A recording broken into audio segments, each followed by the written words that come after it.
बहुत जोर का ये यम है। ब्रह्मचर्य के बिना जीवन मृत है, मृत जीवन। ब्रह्मचर्य अमृत है। मन, वाणी, शरीर बड़ा भारी इनका साधना में योग है। अष्ट प्रकार के मैथुनों का सर्वथा त्यागी ही ब्रह्मचारी कहा जाता है।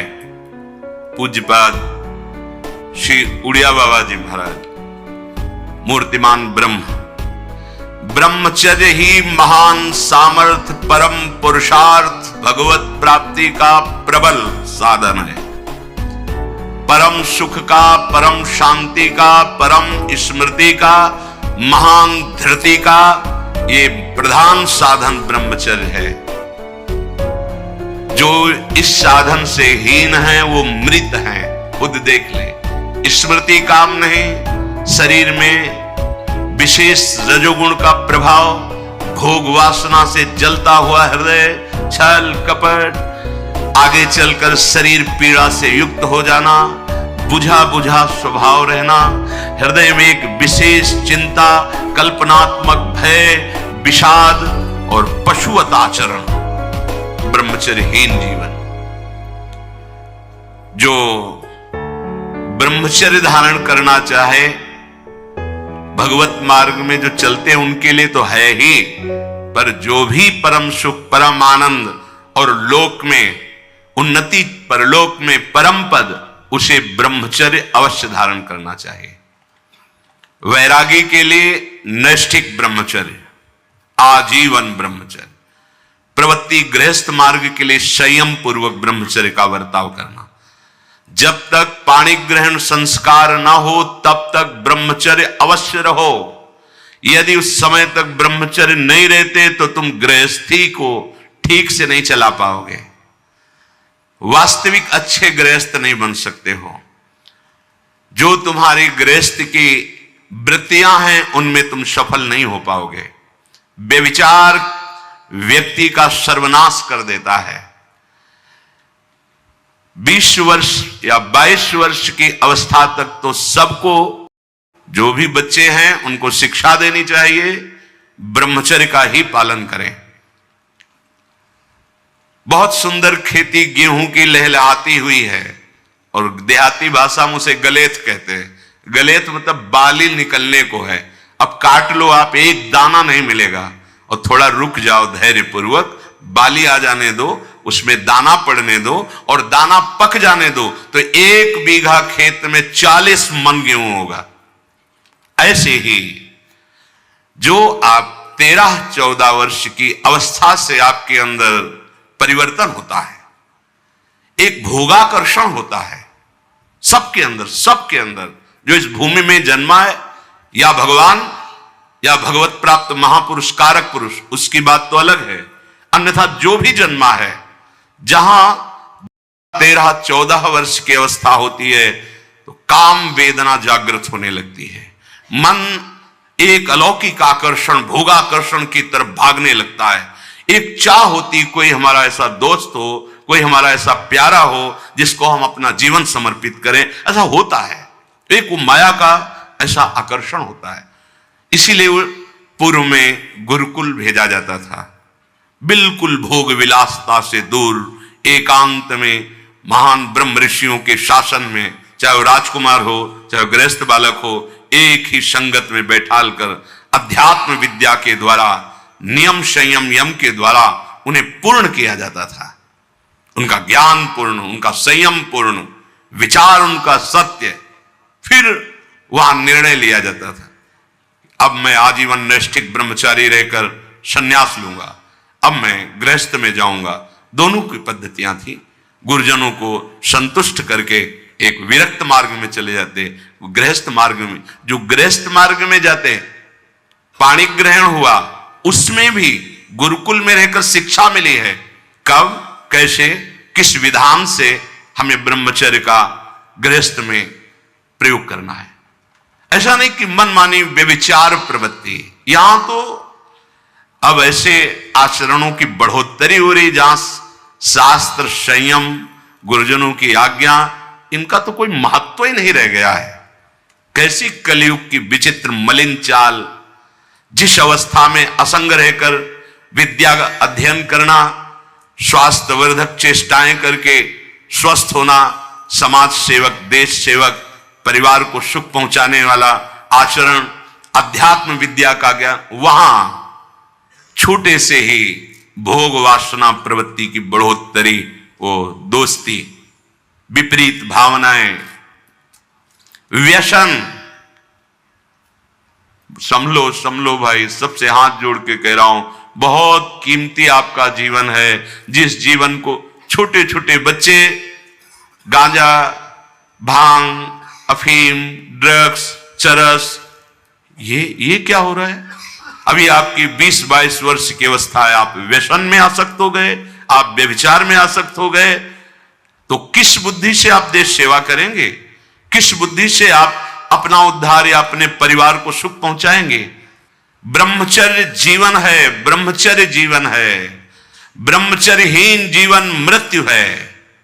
पूज्यपाद सिउड़िया बाबा जी महाराज, साक्षात ब्रह्म। जिसको ब्रह्मचर्य धारण करना है, ध्यान देकर सुनिए। सबसे पहला कार्य उसकी दिनचर्या में, चाहे बच्चा हो, चाहे जवान हो, या जो कोई भी हो, सूर्य उदय के पहले रात्रि के चौथे प्रहर में ही जाग जाना चाहिए। अपने तो अर्धरात्रि के बाद ही जाग जाते हैं। चौथे प्रहर में प्रातः 4 बजे बिल्कुल जग जाना चाहिए। और जो 8-10 बजे तक सोता है, वो कोई भी हो, ब्रह्मचारी रह ही नहीं सकता, ब्रह्मचर्य रह ही नहीं सकता। वो स्वप्न दोष का शिकार होगा, वो नाना प्रकार की कुचेष्टाओं का शिकार होगा, पक्का। क्योंकि बुद्धि को सत्य प्रकाश की तरफ प्रेरित करने वाले भगवान भुवन भास्कर हैं। वो पधार रहे हो, आप सो रहे हो सैया पे, आपकी आयु, श्री, कीर्ति, बल सब नष्ट होगा। देखो ना, जो 10-10 बजे तक सोते हैं, देखो ना, उनसे बात करके देखो, एकदम ऐसा लगता है बुझा हुआ जीवन, कोई भागवतिक तेज उत्साह न वाणी में, न नेत्रों में, न तन में। क्या जीवन, मृत जीवन। सबसे पहला नियम लीजिए, जहां भी आपको शब्द सुनाई दे, आपका जीवन ब्रह्मचर्य ही अमृत है और आपका जीवन ब्रह्मचर्य ही नहीं मृत्यु है। ब्रह्मचर्य रहने के लिए आपको अपनी दिनचर्या सुधारनी होगी। प्रातः 4 बजे आपको उठना ही होगा, तभी आप ब्रह्मचर्य रह सकते हैं। अगर आप नहीं उठते तो आप देख लेना, इसका आध्यात्मिक प्रभाव पड़ता है। आप देखिएगा 3 बजे से लेकर के सूर्य उदय के तक अगर आप सोते हैं तो आपका स्वप्न दोष बढ़ेगा, आपका संयम बिगड़ेगा। अगर आप कोई ऐसी कुचेष्टाएं नहीं किए हैं तो स्वप्न दोष की संभावना ही नहीं होती। आप बाल्यावस्था से कुचेष्टाएं करते हैं, संयम विरुद्ध रहते हैं, तो आप ना चाहते हुए फिर सामर्थ्यहीन हो जाते हैं, ब्रह्मचर्यहीन हो जाते हैं। बहुत ध्यान दें, ये अध्यात्म में जैसे पूरा मकान बनने के लिए नींव मजबूत होना जरूरी है, चाहे जयखंड का बना लो आप, अगर नींव मजबूत है। नींव मजबूत नहीं तो फिर मकान ढह जाएगा। ऐसे ही ब्रह्मचर्य हर मार्ग की नींव है।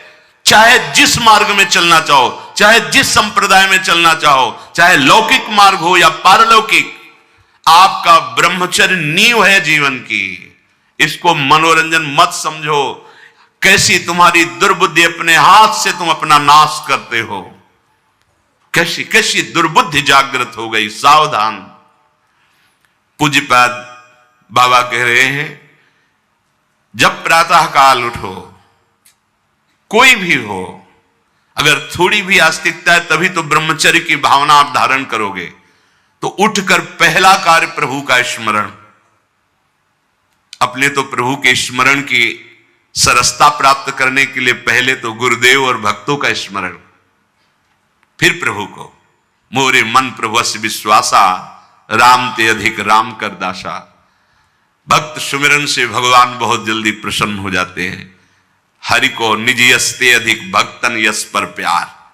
सबसे पहले महान भक्तों का स्मरण, उनसे हमें सामर्थ्य प्राप्त होती। जब उनका स्मरण करते हैं तो उनकी भजन शक्ति, उनकी कृपा शक्ति हमको बल देती है। हमारी दिनचर्या परम पवित्र और शास्त्र सम्मत होती है। फिर बिना, जैसे आजकल वो चल पड़ा है चाय काफी, बाबा मना करते हैं। ये दिनचर्या ब्रह्मचारी की नहीं होती कि आप सुबह उठे, चाय पिए, फिर सो, नहीं। हाँ, जल के लिए आयुर्वेद में सिद्धांत है, बिना कुल्ला व मंजन किए आप जल पिए तो जो मुख में, वो आपके उदर को साफ करेगा जाके, आपके उदर को रोग रहित करेगा जाके। अधिक से अधिक पानी, अधिक से अधिक। अगर उल्टी हो जाती तो और अच्छा होता है। जैसे आप पिए, 2-4-10 कदम टहले, आपको उल्टी लगे, अगर उल्टी कर दिया तो बहुत अच्छा हुआ, क्योंकि पित्त और सब गर्मी निकल गई। नहीं हो रही, पच गया है, फिर इसके बाद आप शौच स्नान आदि क्रिया कीजिए। फिर पवित्र जब शरीर हुआ तो जैसे भजन आवश्यक है वैसे व्यायाम आवश्यक है, वैसे प्राणायाम आवश्यक है, वैसे आपको 2 किलोमीटर दौड़िए। कुछ शारीरिक ऐसा व्यायाम, कुछ ऐसे भी व्यायाम करते हैं। ये कोई व्यायाम पैरे से कर, बहुत से, ये कोई व्यायाम का मतलब पसीना निकले शरीर से, आपके शरीर को 1-2 किलोमीटर दौड़िए। अच्छा, बाहर दौड़ने का नहीं तो जगह जगह ऐसी सुविधाएं आजकल हो गई, वो ट्रेडमिल, हाँ उसमें, और ऐसे कुछ साधन है जिनसे करिए। ये भजन है। अगर शरीर स्वस्थ है, पुष्ट है, तो आप भगवत सेवा, देश सेवा सब कर सकते हैं। व्यायाम और जैसे भजन आवश्यक। अगर तुम्हें व्यायाम ही करना है, तुम जवान हो और 3-4 खंड की सीढ़ी, तो नीचे आओ, नीचे से ऊपर 11 बार उतरो, दौड़ो, अभी व्यायाम हो जाएगा। नीचे सीढ़ी से शुरू करो और ऊपर तक जाओ, फिर नीचे आओ, फिर ऊपर 11 बार कर लो, देखो पसीना आ जाएगा, दौड़ो। ब्रह्मचारी बनना है तो ब्रह्मचर्य पचाने के लिए भी तो चाहिए ना। अब आधा घंटा पद्मासन, 30 मिनट कोई बहुत नहीं होता। बैठ करके आप प्राणायाम, अनुलोम विलोम, जो आजकल शिक्षाएं भी दी जाती है इसकी, आप उसको कीजिए। आसन पे बैठिए, आपका शरीर स्वस्थ रहेगा। फिर अगर आप विद्यार्थी हैं तो जैसे हम शास्त्र स्वाध्याय करते हैं, उसी भावना से आप आप देखो, अगर स्मृति आपकी प्रवीण ना हो तो बताना, और आहार आपका सात्विक हो। छोटे छोटे बच्चे, चाय काफी, ये अवस्था है बच्चों की, चाय काफी के। अब 50-60 की अवस्था हो गई, शरीर बहुत, वो ठीक है। ऑफिस में बहुत काम पड़ रहा है, वो थोड़ा ठीक है। अब नए नए बच्चे हैं और चाय काफी और ये व्यसन, भला ब्रह्मचर्य रह पाओगे? वैसे रह जाता है। परम पवित्र विचार वाला, परम पवित्र आहार वाला, परम पवित्र जब आपकी चेष्टाएं, तब इस महान शक्ति को धारण किया जाता है। ऐसे थोड़ी होता है। बड़े बड़े महापुरुषों से मिल मिलकर, रो रो कर प्रार्थना करके आप बताइए, उपाय बताइए, जिससे हम अपने साधन संयम को नियमित संयम में रख सके, ऐसे भाव से चल सके। आपको तो बिना किसी प्रयास के सुनने को मिल रहा है महापुरुषों की बातें। बिल्कुल समझ, आप रह के देखिएगा, एक नवीन उत्साह। अब हारिएगा नहीं। आपने यदि गलत संस्कार बना लिए तो हारिए मत। कुछ समय तक बिना चाहे वो अभ्यास आपको गिराएगा, लेकिन आप बिल्कुल नियम संयम में दृढ़ रहिए, धीरे धीरे शांत हो जाएगा। ये आप धीरे धीरे शांत हो जाएगा। अब आपकी दिनचर्या में 2 प्रकार के ब्रह्मचर्य, एक आजीवन ब्रह्मचर्य, तो वैरागी का तो आजीवन ब्रह्मचर्य होता है। जो प्रवृत्ति गृहस्थ मार्ग में, उनका संयम का होता है। शास्त्र संयम के अनुसार वर्ताव करे तो उसका जीवन बड़ा सुखमय जाएगा। केवल मन के अनुसार चलने पर कि आप गृहस्थ हैं तो आपके लिए छूट नहीं। देखो, परम ब्रह्मचारी भीष्म जी अपहरण करके स्वयंवर में जीत कर जबरदस्ती राजकुमारी, वो एक राजधर्म है, मैं ले जा रहा हूं राजकुमारियों को महाराज विचित्रवीर के लिए हस्तिनापुर के सिंहासन पर आरूढ़, जिसकी ताकत हो छोड़ा, वो राजाओं का है। अंबा ने तो अस्वीकार कर दिया कि या तो आपने अपहरण किया, आप स्वीकार कीजिए, नहीं तो मैं उनको दो जो। अब वो संयम को भूल गए। महाभारत प्रसंग में है, राजा क्षमा रोग हो गया और मृत्यु को प्राप्त हो गए। बहुत सावधानी। ऐसा नहीं कि आप गृहस्थ में हो तो आप, ये कोई आपके लिए धर्म नहीं है। धर्म संतानोत्पत्ति, भगवान की सृष्टि पूजा के लिए, वो भी संयम भगवत भाव में स्थित रहते हुए। ये मनुष्य जीवन ऐसे बर्बाद करने के लिए नहीं मिला है मनमानी आचरण। यदि सत्संग नहीं सुनते, शास्त्र स्वाध्याय नहीं है, आस्तिकता नहीं है, तो चाहे स्त्री शरीर चाहे पुरुष शरीर हो, पशुता रहती है। क्या जीवन है? आजीवन ब्रह्मचर्य पालन करने की जिसकी इच्छा है, नैष्ठिक ब्रह्मचर्य, उसको किसी भी प्रकार से इन अष्ट मैथुनों का स्पर्श नहीं करना चाहिए, संयोग नहीं होने देना चाहिए। और जो गृहस्थ में भी, तो वो भी सावधान, पानी ग्रहण जिससे किया है वो भी समय मर्यादा के अनुसार। अष्ट प्रकार के ये मैथुन है। पहला,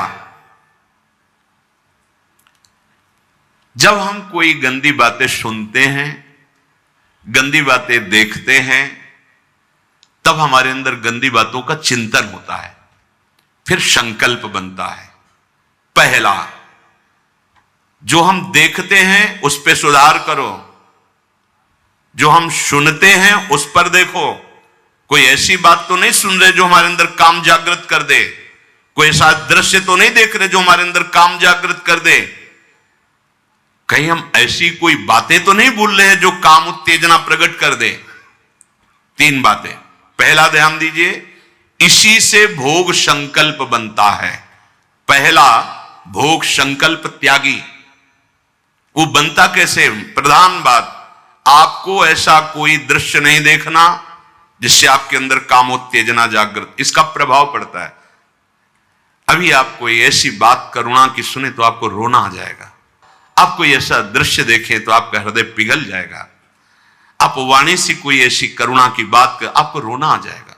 अर्थात आपके देखने, सुनने और बोलने का प्रभाव हृदय पर पड़ता है। यदि आपका देखना, सुनना और बोलना गंदा है, गंदे का भाव आप समझ रहे होंगे, कामोत्तेजना बढ़ाना वाला है, बेकार की बातें केवल ब्रह्मचर्य की होंगी, तुम ब्रह्मचारी रह ही नहीं सकते। आप देखो गंदी बातें, सुनो गंदी बातें, बोलो गंदी बातें, और आप ब्रह्मचारी रह सको, सवाल ही नहीं उठता। जैसे आप गंदी बात देख रहे हैं, सुन रहे हैं, आप कोई चेष्टा नहीं कर रहे, तो भी आप ब्रह्मचारी नहीं रह पाओगे। वर्णन हुआ है शास्त्रों में, एक मनोवाह नाम की नाड़ी है पूरे शरीर में, ऐसा कहीं जैसे पित्त की थैली होती है, ऐसी कोई ब्रह्मचर्य वाली थैली नहीं है। ये यहां में हर नस नाड़ी में वो व्याप्त है सप्तम धातु। मनोवाह नाड़ी, जो ही आपका चिंतन विकारात्मक हुआ, वो नाड़ी घसीटती पूरे शरीर से उस सप्तम धातु को, और वो घसीट लिया, आपने क्रिया की या नहीं की, आपका चिंतन बिगड़ा हो गया, वो किसी न किसी बहाने से लघु शंका में, स्वप्न में, कैसे भी बाहर हो जाएगा, वो नहीं रुकेगा। संकल्प रहित, भोग संकल्प रहित हृदय कब होगा? जब आपका देखना, सुनना और बोलना पवित्र होगा। बहुत सावधान।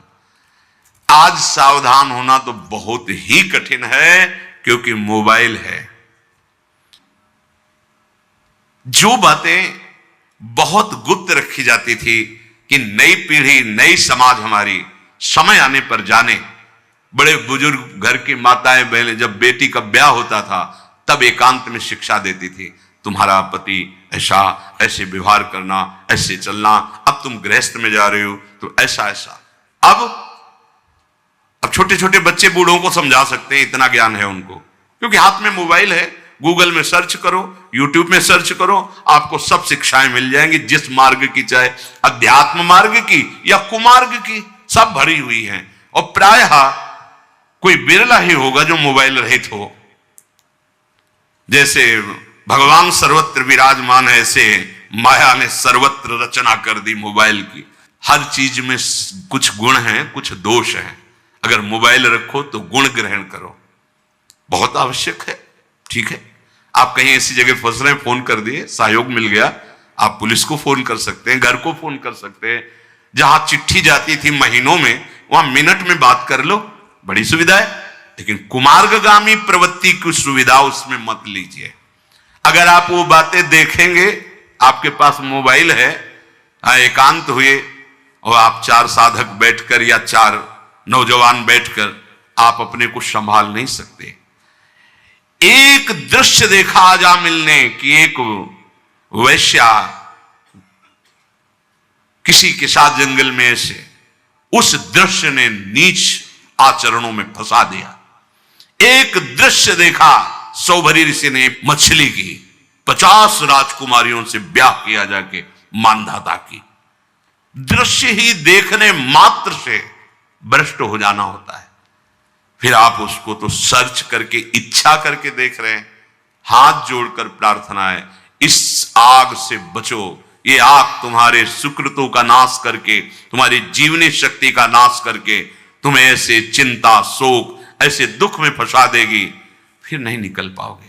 त्यागात शांति अनंतरम, भगवान ने कहा, भोग के बाद शांति नहीं, तृष्णा पैदा होती है। भोग के बाद शांति नहीं मिलती है।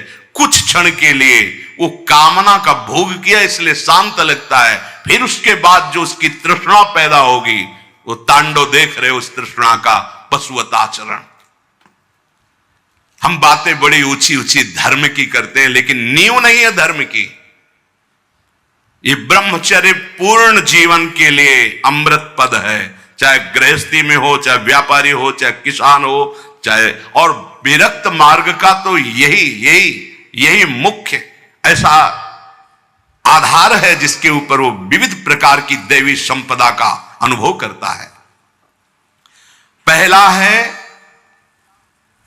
जो आप देख रहे हैं, सुन रहे हैं, बोल रहे हैं, वो कामोत्तेजना वाला नहीं होना चाहिए, क्योंकि उससे आपके मन में संकल्प बनेगा। संकल्प भोग का बन गया तो क्रिया हो या ना हो, आप ब्रह्मचर्य नहीं रह पाएंगे। एक बार परमहंस स्वामी श्री ओंकारानंद सरस्वती जी महाराज, साक्षात मूर्तिमान ब्रह्म, नजफगढ़, कानपुर, गंगा के किनारे, बहुत ही ज्ञान संपन्न महापुरुष, तो हिम्मत करके पूछा गुरुजनों से, तो अपनी बात, महाराज जी पूर्ण ब्रह्मचर्य रहने में कई ऐसे साधकों में परस्पर वार्ता को कहते स्वप्न दोष हो जाता है, तो हम कैसे अखंड ब्रह्मचारी माने जाएंगे। महाराज ने जो वचन बोले, यदि आप कोई कुचेष्टा नहीं करते और कुछ काल के बाद ऐसा होता है, आपने स्वप्न में भी कोई गंदे दृश्य या गंदी भावना नहीं देखी, स्वाभाविक आप जगे ऐसा, तो बोले जैसे उफान आती है किसी वस्तु में, वो वास्तविक जो ब्रह्मचर्य, जो संतानोत्पत्ति वाला, वो नहीं निकल पाएगा। उसके ऊपरी भाग का, उससे कोई हानि नहीं होती। यदि आपने कुछ चेष्टा पहले से अभ्यास की है और आपका स्वप्न में गलत संकल्प बन गया है, फिर वो वैसा माना जाएगा। इसलिए संकल्प का त्याग करे, कभी कुचेष्टा न करे। स्वाभाविक कभी खान पान बिगड़ गया या कभी स्वाभाविक ऐसे अधिक श्रम, अधिक थक जाने से ऐसा हुआ, तो बोले वो ब्रह्मचर्य खंडन नहीं माना जाता, ऐसा उन्होंने बताया। दूसरा, अब हम सामने तो आंख नहीं मिला रहे काम भाव से, लेकिन हम छुप करके किसी शरीर को देख रहे हैं। किसी शरीर का प्रयोग इसलिए किया कि चाहे जो साधक हो, जिस भावना का साधक हो, काम भाव से किसी भी शरीर को देखना, वो उसके लिए अष्टमैथुनों में आता है और वो ब्रह्मचर्य नहीं धारण कर पाएगा। भावनाएं हैं अलग अलग, काम भावना का अलग अलग आरोप शरीरों में किया गया है। समय परिवर्तन के साथ बुद्धि का परिवर्तन होता जाता है, कामनाओं का अलग रूप होता चला जाता है। जो हमने कभी शास्त्रों में नहीं पढ़ा वो देखने को मिल रहा है। किसी भी शरीर की तरफ छुपकर या किसी बहाने से काम भाव से देखना, अगर ऐसा देखते हैं तो आप अष्टमैथुनों के अंतर्गत है और आपका भाव बिगड़ जाएगा, आप संयम से नहीं रह पाएंगे। एक बार दृष्टि भूल से चली जाए उसे देखना नहीं कहते। जैसे आप मारो, अचानक दृष्टि गई, बस आप हटा लीजिए। जैसे यमुना स्नान करने गए, गंगा स्नान करने गए, यहां जहां सब परिवार के परिवार स्नान करते, अचानक दृष्टि गई है, अब दोबारा नहीं देखना। अगर दोबारा देख लिया तो अष्ट मैथुन के अंतर्गत आता, वो आपका भाव बिगाड़ देगा। भूल से दृष्टि चली जाए तत्काल उधर से दृष्टि हटा ले। किसी भी माता बहन को, जिसको जो गृहस्थ में पाणी ग्रहण किया वो अर्धांगिनी, इसके अलावा जहां भी दृष्टि जाए अपनी दृष्टि को सुधारना है। जैसे हम अपनी मां के पास रहते हैं तो क्या भाव हो, कोई गलत भाव थोड़ी आता।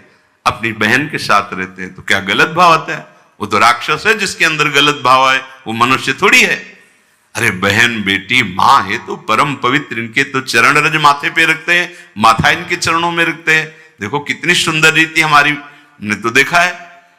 कभी बेटी से पैर नहीं छुआते थे पिता, पैर छूते ही थे। हाँ, बेटी के पैर छूते, ये देवी दुर्गा के स्वरूप मानते, ये कन्याएं ये सब भगवती का स्वरूप है, ऐसा मानते। और बहन जब राखी बांधती है तो भाई तो माथा रखता ही है, चरण छूता ही है, पूज्य भाव रखना। ऐसे ही जननी सम जान ही पर नारी, ये सब भगवती अम्बा की अंश स्वरूपा है। अपने लोग तो सब श्री जी की सखियां हैं, लाडली जी की दुलारी प्यारी सखियां हैं, अपने को ऐसा भाव। अगर हम स्त्री को, किसी भी स्त्री शरीर को देखकर भोग भावना करते हैं, हमारा पतन निश्चित है। कोई क्रिया हो या ना हो, यह चिंतन वाली बात है, ध्यान रखना। किसी भी माता बहन को भोग बुद्धि से, जैसे शास्त्रों में कहा गया नरकस्य नारी, बात है कि तुम्हारी भोग भावना जो नारी के प्रति है यह नरक पहुंचा देगी। त्रिविधम नरकस्येदम द्वारम नासन्मात्मना कामः क्रोधा तथा लोभा तस्मादेत्रयम् त्यजेत। माताओं बहनों की तरफ देख करके काम भाव से उनको देखना तो तुम समझ लो नरक जाने का रास्ता फिट कर रहे हो। त्रिविधम नरकस्येदम, शास्त्रों ने तो जगदम्बा कहा है, शास्त्रों ने तो मां कहा है इनको। जननी सम जानो पर नारी, कहां जगत की जो वार्ता है वो कहां शास्त्र के विरुद्ध पहुंच रही।